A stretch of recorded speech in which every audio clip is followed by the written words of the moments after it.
Napuno sa kasadya ang Kapuso Mall Show ni atong Sabado diin nagpakilig sa mga Subuanon ang paboritong love team Mavlin. Ani ang report.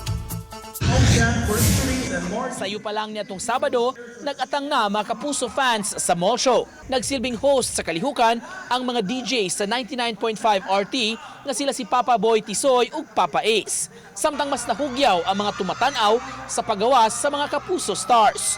Unang nangharana sa mga fans, si Mavi Legaspi nagikakiligan sa mga tumatanaw.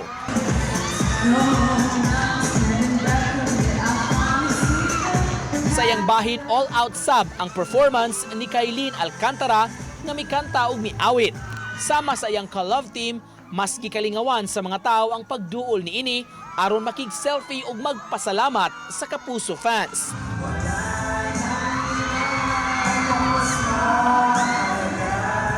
Sobrang napakainit ng pagtanggap ng mga Cebuanos po.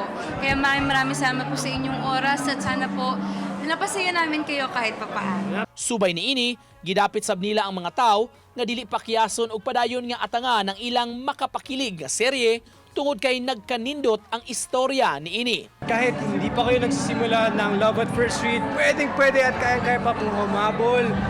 Panoorin nyo lang yung mga episodes online. Pero kahit magsimula kayo sa TV, kaya.